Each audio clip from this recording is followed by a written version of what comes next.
In this lecture, we continue our discussion of the President as Chief Executive, but we're no longer talking about his relationship with his top advisors. Rather, we're focusing on the President's relationship with the bureaucracy, the 2.8 million civilian employees that he'll never meet.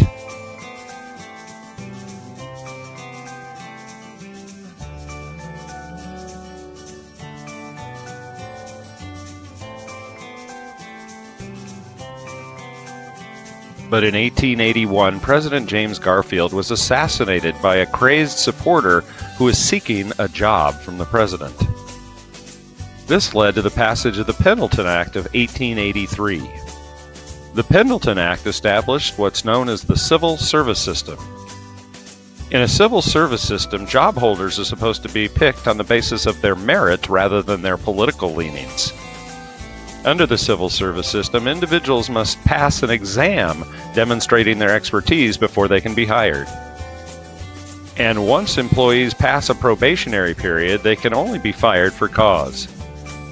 This can be extremely difficult to do, giving federal employees a form of tenure.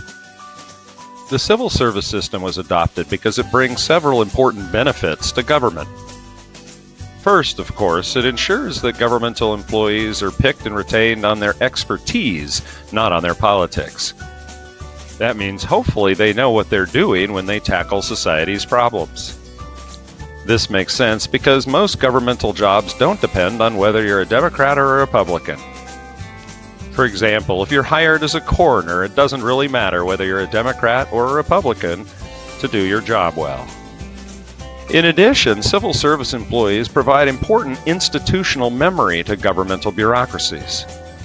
Longtime employees can remember what's happened in the past and can help the agency avoid repeating past mistakes. The civil service system, of course, also has its disadvantages. Normally, when bosses want to control the performance of their employees, they threaten them with firing or with controlling their pay. But presidents have very little control over the firing or salary of federal employees. As a result, some civil servants can grow lazy. In addition, they may disagree with the president's goals and they may work to actively undermine them. Recently, for example, President Trump has been talking about a deep state government employees who he feels are out to undermine his agenda. One important way that presidents attempt to control the federal bureaucracy is through the use of executive orders. Executive orders are issued unilaterally by the president and they have the force of law. They can't contradict existing law, but they can make significant changes. Republicans accuse President Obama of using executive orders far too frequently and acting like a dictator. But President Trump has signed a series of important executive orders, including an immigration ban, since taking office, and Republicans have been silent.